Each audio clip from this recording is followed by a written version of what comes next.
Mon père était tellement préoccupé par le fait d'être le père parfait pour mes demi-sœurs qu'il m'a laissé dans un centre commercial dans un autre état, mais maintenant il va récolter ce qu'il a semé. J'ai un dilemme qui m'a causé un certain traumatisme, alors j'ai besoin de conseils et j'aimerais avoir vos avis et perspectives. J'ai 15 ans, je suis une fille, et je vis avec mon père depuis 3 ans. Malheureusement, ma mère a demandé le divorce il y a 3 ans et demi, et je n'ai jamais eu d'explication sur les raisons pour lesquelles elle a décidé de divorcer de mon père et de briser notre famille. La seule condition qu'avait mon père était d'obtenir la garde exclusive de moi, ce que ma mère a étonnamment accepté. Je n'éprouve aucun ressentiment envers ma mère, même si je ne l'ai pas vue depuis plus de 3 ans? Nous discutons occasionnellement, mais ce n'est pas la relation typique mère-fille. Cependant, mon père a toujours quelque chose de négatif à dire sur ma mère. Toujours. Il la critique constamment et adore la comparer à ma belle-mère, Jenna. Il n'a pas fallu longtemps à mon père pour retrouver quelqu'un, comme cela arrive souvent après la fin d'une relation importante. Il a fréquenté Jenna pendant environ 3 mois, puis ils se sont mariés le mois suivant.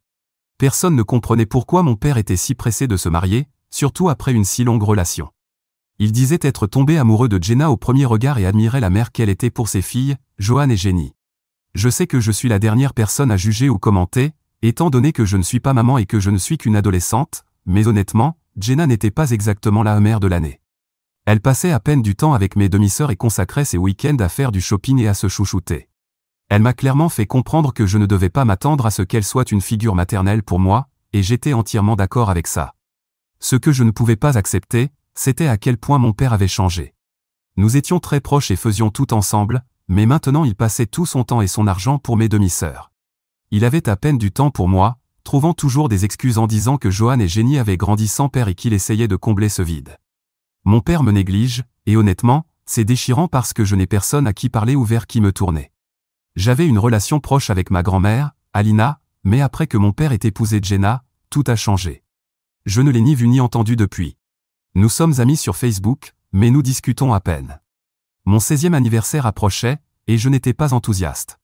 J'étais occupé avec mes devoirs quand mon père est venu me dire que le dîner était prêt. Je lui ai répondu que je n'avais pas faim parce que je savais que Jenna avait probablement cuisiné de la viande, même si elle savait que je suis végétarienne. Elle n'a jamais essayé de s'adapter à mes besoins, alors je préparais généralement mes propres repas, ce qui ne me dérangeait pas. Mon père a alors dit que Jenna avait passé tout l'après-midi à préparer le dîner et qu'il apprécierait que je montre un peu de gratitude. Cela a mené à une dispute, car j'ai dû rappeler à mon père que je suis végétarienne. Il a dit que je faisais des histoires et que le végétarisme n'était qu'une phase. J'ai évoqué à quel point il avait été négligent envers moi. Je suis végétarienne depuis 5 ans, et il le sait très bien. Je lui ai demandé de partir, et il a répondu que j'étais difficile, tout comme ma mère. Ces mots m'ont blessé, et mon père a remarqué combien cela m'affectait dès qu'il les a prononcés. Il a essayé de s'excuser, mais je lui ai dit que je ne voulais pas de ses excuses. Finalement, il m'a laissé seul, et j'ai continué mes devoirs. Dans les jours qui ont suivi, j'ai remarqué que mon père essayait de se faire pardonner ce qu'il avait dit.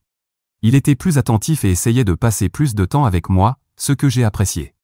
Je n'ai presque jamais l'attention de mon père, alors j'ai profité de cette nouvelle attitude. La semaine de mon anniversaire est arrivée, et j'ai été surprise de trouver mon père qui m'attendait devant l'école. Je lui ai demandé ce qu'il faisait là, et il a dit qu'il m'emmenait manger une glace. La petite fille en moi était folle de joie, car c'était l'une de nos anciennes traditions. Il m'a emmené dans notre endroit préféré, et nous avons commandé nos glaces favorites. Pendant que nous mangions, nous avons évoqué le bon vieux temps. Puis mon père m'a surprise avec un voyage pour le week-end.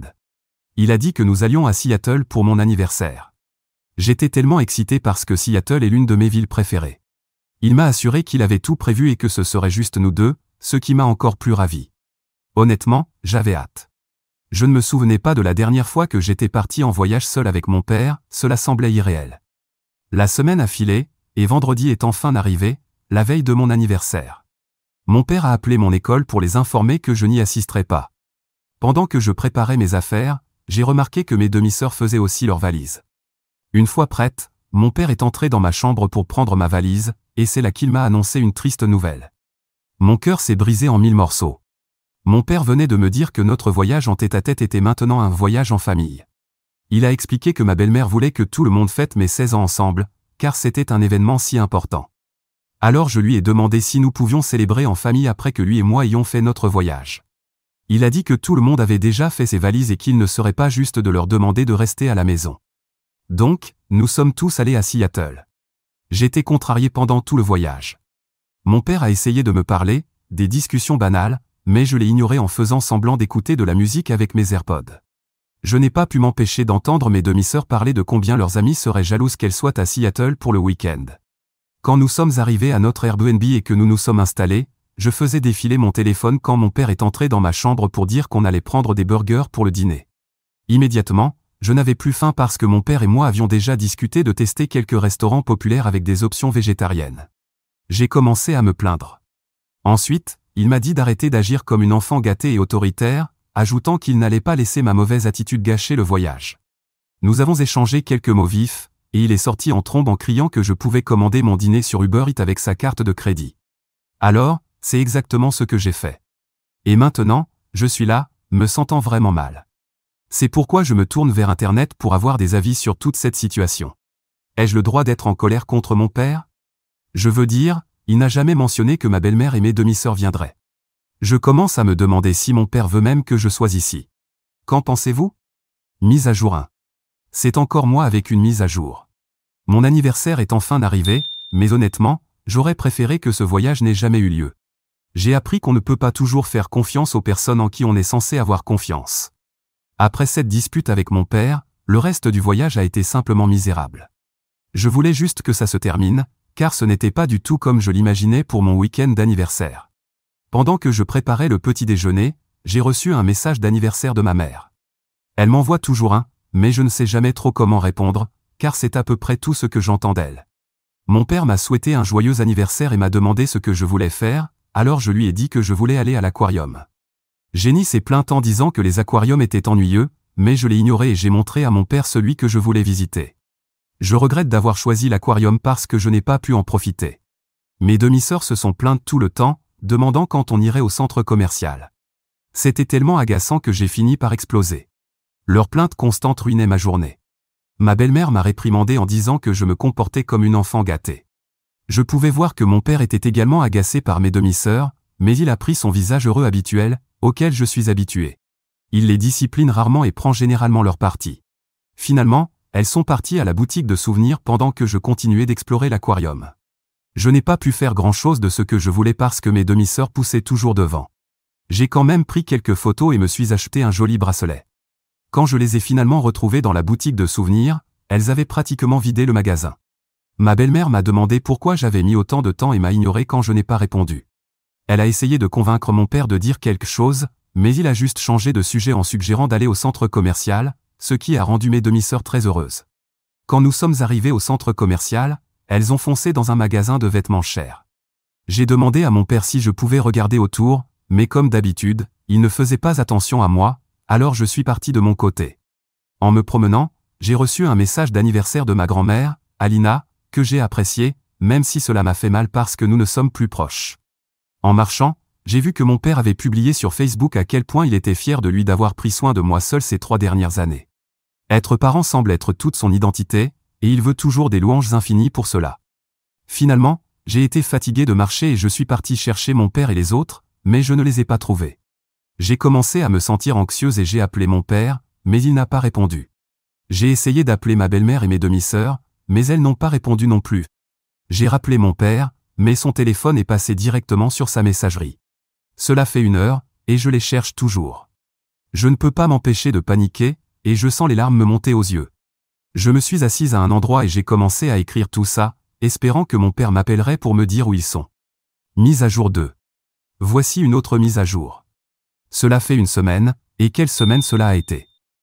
Je n'aurais jamais pensé vivre quelque chose d'aussi traumatisant dans ma vie. Après avoir passé 2 heures à chercher mon père au centre commercial, j'ai vu sur le Snapchat de Johan qu'ils étaient déjà en route pour rentrer chez eux.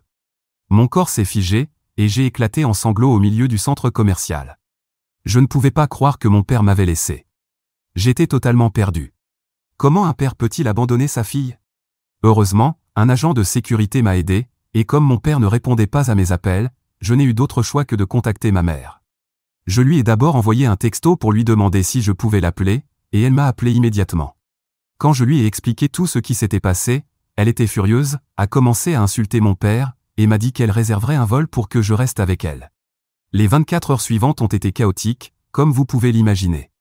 J'ai dû passer la nuit seul dans un autre Airbnb parce que mon père avait laissé toutes mes affaires à l'endroit où nous logions.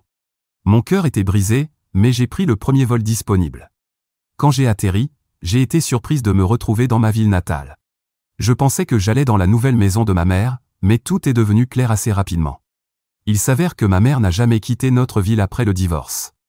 Elle a expliqué que c'était mon père qui m'avait éloigné d'elle. Elle a dit qu'elle voulait une garde partagée 50-50e, mais mon père a insisté pour obtenir la garde exclusive, la faisant passer pour une mère irresponsable devant le tribunal. Tout ce temps, je pensais que ma mère ne voulait pas de moi, mais il s'avère que mon père était la raison pour laquelle je n'avais pas de relation avec elle. Savoir que ma mère ne m'avait pas abandonné comme mon père le disait a rempli mon cœur. Au début, elle voulait confronter mon père, mais je lui ai demandé de ne pas le faire. Elle a accepté, mais a précisé qu'elle ne laisserait pas passer ça. Maintenant, elle prévoit de se battre pour la garde. Elle m'a également dit que je pouvais rester avec elle aussi longtemps que je le voulais, ce que j'ai apprécié parce que je ne voulais pas retourner chez mon père. Quelques jours plus tard, j'ai croisé mes demi-sœurs à l'école. Elles étaient évidemment choquées de me voir, mais je les ai ignorées et ai continué ma journée. Quand je suis rentré chez ma mère, j'ai vérifié mon téléphone et vu plus de 10 appels manqués de mon père. J'étais tenté de le rappeler, mais je me suis retenu. Je suis déterminé. Je veux qu'il assume les conséquences de ses actes. Mise à jour 3. Voici la 3e mise à jour. Quelques semaines se sont écoulées, et honnêtement, ma vie a pris des tournants majeurs. Mes émotions sont en montagne russe, parfois je me sens bien, d'autres fois, je me sens déprimé. J'essaie juste de garder espoir en ce moment. Les choses se passent très bien avec ma mère. Nous apprenons à mieux nous connaître, et c'est incroyable. En grandissant, j'étais toujours une fille à papa, donc je ne passais pas beaucoup de temps avec elle quand elle était là. Maintenant, je regrette de ne pas l'avoir fait. J'ai même rencontré son copain, Drake, qui semble être un type vraiment sympa. Récemment, j'ai rendu visite à ma grand-mère, Alina, et je l'ai enfin confrontée à propos de tout ce qui s'est passé. Elle a demandé qu'on se rencontre en personne pour qu'elle puisse expliquer son point de vue, alors nous nous sommes retrouvés dans un petit café. Elle m'a donné le plus gros câlin, m'a dit à quel point je lui avais manqué, et a commenté combien j'avais grandi. L'amour qu'elle m'a montré était bouleversant, surtout après toutes les choses négatives que mon père disait à son sujet. Pendant cette rencontre, ma grand-mère m'a tout révélé, ce qui m'a fait réaliser à quel point mon père avait menti. Elle a expliqué qu'elle n'avait jamais voulu couper les ponts avec moi, mais qu'elle ne supportait pas ma belle-mère, Jenna, et ses filles. Selon elle, elles étaient des parasites et des opportunistes, ce que mon père ne voulait pas voir. Elle a également mentionné quelque chose qu'on ne m'avait jamais dit auparavant, Jenna travaillait comme assistante personnelle de mon père avant qu'ils ne commencent à sortir ensemble. Tout est soudain devenu clair. Quand ma grand-mère et le reste de la famille ont exprimé leur désapprobation envers Jenna, mon père a coupé les ponts avec eux mais a continué à les garder sur les réseaux sociaux pour les apparences. Entendre cela a été un soulagement, car mon père avait toujours fait croire que c'était de ma faute si sa famille ne voulait plus me voir. Il blâmait à la fois ma mère et moi, en me rappelant constamment que c'était ma mère la raison pour laquelle sa famille ne voulait plus me voir. Quand j'ai raconté tout cela à ma mère, elle m'a révélé la vraie raison pour laquelle elle avait demandé le divorce. Elle a expliqué que mon père était obsédé par le fait d'impressionner sa famille et la mettait dans des situations inconfortables juste pour obtenir leur approbation. Et la vraie raison pour laquelle il a exigé la garde exclusive de moi ? Il voulait avoir l'air d'un père parfait aux yeux de sa famille plutôt que de construire une relation de coparentalité saine. Apprendre tout cela m'a brisé le cœur. Tant de choses auraient pu être évitées, et soudain, tout avait un sens, surtout son obsession de jouer au père parfait pour mes belles-sœurs. Il voulait avoir l'air d'un héros qui avait accueilli des filles sans père. J'ai toujours su que mon père tenait beaucoup à sa réputation, mais je n'avais pas réalisé à quel point il était prêt à aller loin. Alors maintenant, ma mère, ma grand-mère et moi avons élaboré un petit plan. Nous allons exposer mon père pour ce qu'il est vraiment, et la façon dont nous allons le faire, c'est en détruisant ce qu'il apprécie le plus, sa réputation. J'ai l'impression qu'il a besoin de goûter à sa propre médecine, mais je pense aussi que nous devrions porter plainte contre lui pour abandon. Pensez-vous qu'un tel rapport serait valable ? Mise à jour 4. Cela fait 2 longues semaines depuis ma rencontre avec ma grand-mère, et je commence enfin à voir la lumière au bout du tunnel. Je vis avec ma mère depuis plus d'1 mois maintenant, et comme mon père ne sait pas où elle habite, il n'a pas pu me joindre. Ma mère, Drake et moi étions en route pour la maison de ma grand-mère. Elle organisait un barbecue, et toute la famille serait présente, including mon père et ses beaux-parents. C'était tout fait partie du plan. Mon père n'avait aucune idée que nous venions. Quand nous sommes arrivés, tout le monde était dehors, et ma grand-mère nous a fait signe. Le visage de mon père est devenu aussi pâle qu'un fantôme. Apparemment, il s'était vanté auprès de quelques parents d'être un père incroyable, et j'ai appris qu'il avait raconté à tout le monde que je ne pouvais pas venir parce que j'avais la grippe. Puis ma grand-mère lui a demandé, « Alors, pourquoi mens-tu » Mon père n'a pas pu dire un mot, alors j'ai décidé de parler pour lui. Je l'ai exposé. J'ai dit à tout le monde que mon père n'était qu'un menteur qui m'avait abandonné. Ma belle-mère est immédiatement intervenue, me traitant de petite menteuse et prétendant que si j'étais avec ma mère, c'était parce que j'avais fugué de chez moi. Ma mère a sorti son téléphone et a montré à tout le monde les messages du jour de l'incident. Une des cousines de mon père était choquée et a demandé « Comment as-tu pu faire ça? Laisser ta fille dans un état complètement différent ?» Ma grand-mère a secoué la tête, déçue, et a dit à mon père qu'elle en avait assez et qu'elle était esséurée par ses actions. Mon père a essayé de se justifier, mais personne ne l'écoutait. Ma grand-tante l'a regardé et lui a dit « Tu es une honte pour cette famille. » Cela a fait craquer ma belle-mère. Elle a arraché le téléphone de ma mère et l'a fracassé au sol. Elle a commencé à insulter ma mère et moi de tous les noms, mais l'insulte qui a fait perdre son sang-froid à ma mère était quand elle m'a traité de « fille sans père ». Ma mère l'a immédiatement giflé, puis s'est tournée vers mon père, lui demandant pourquoi il ne me défendait pas. Au lieu de prendre mon parti, mon père a décidé d'avouer un de ses méfaits. Il a admis que la raison pour laquelle il m'avait laissé au centre commercial était parce que ma belle-mère s'était disputée avec lui à mon sujet et l'avait forcé à rentrer chez eux. Il a avoué que ma belle-mère avait menacé de le quitter et qu'il ne pouvait pas se permettre un autre divorce car il se sentait déjà honteux et humilié par son divorce avec ma mère. Cependant, ma grand-mère n'a pas cru à son excuse. Elle lui a rappelé qu'elle l'avait averti au sujet de ma belle-mère, mais qu'il n'avait pas écouté. Tout le monde regardait mon père avec déception, et je pouvais voir qu'il ne supportait pas cela. Il a commencé à me blâmer pour tout, m'accusant faussement d'être une adolescente rebelle. Ma mère n'a pas supporté un autre mensonge de mon père, alors elle a décidé de révéler la plus grande nouvelle. Elle a dit à mon père qu'elle avait demandé la garde exclusive de moi. Ma belle-mère a immédiatement jubilé à cette annonce, mais mon père s'est mis à supplier ma mère de ne pas me lui enlever. Il savait que si elle le faisait, sa réputation de père parfait serait complètement ruinée. Puis il s'est levé et a commencé à crier sur ma belle-mère, la blâmant ouvertement pour avoir ruiné sa relation avec sa famille et disant que si ce n'était pas pour elle, il serait toujours proche d'eux. Quand ma belle-mère a voulu se défendre, mon père a simplement quitté les lieux, furieux. Elle est restée figée un moment, puis a essayé de courir après lui, mais lorsqu'elle est arrivée dans l'allée, il était déjà parti.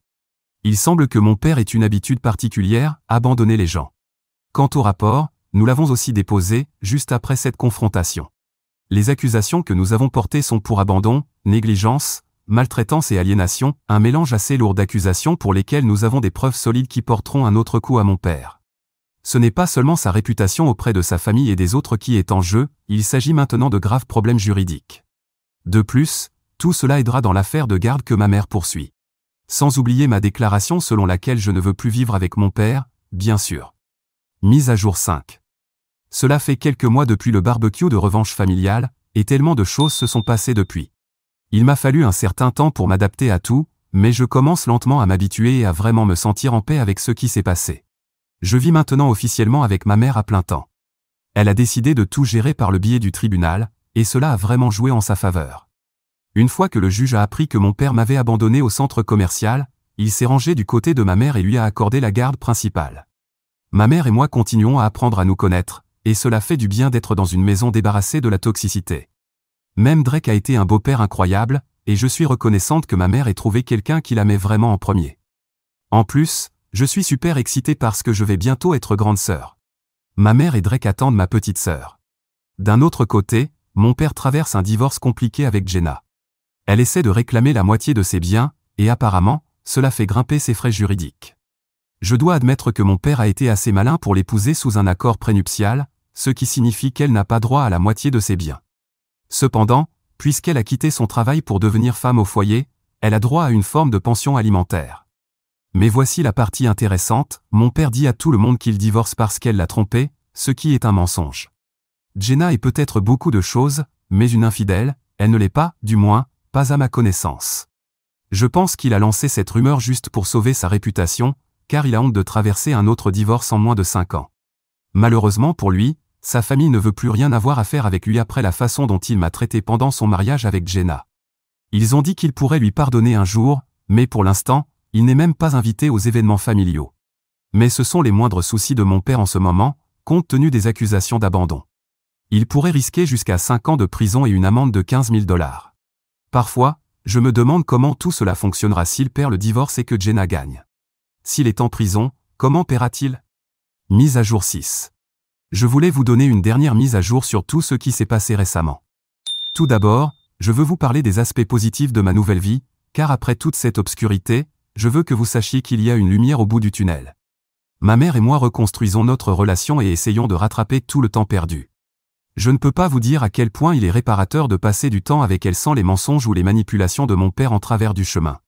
Ma mère a été une présence chaleureuse et stable, quelque chose que je réalise que je n'ai jamais vraiment eu de la part de mon père. Même quand je fais des erreurs ou qu'il y a quelque chose à régler, elle aborde toujours cela avec empathie et respect. Cela m'aide à grandir sans porter de culpabilité. Et maintenant, j'ai une petite sœur. Sa naissance a été un moment de célébration et d'unité pour nous tous.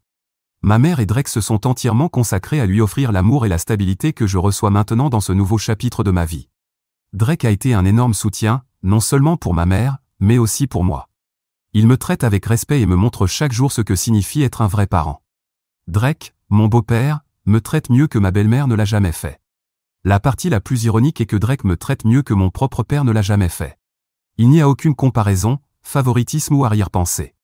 Pour lui, je suis une fille, pas un accessoire pour l'aider à maintenir une image. J'ai aussi renoué avec ma grand-mère. Renouer avec elle est l'un des plus grands cadeaux de cette nouvelle vie. Elle et moi avions une relation très spéciale quand j'étais plus jeune.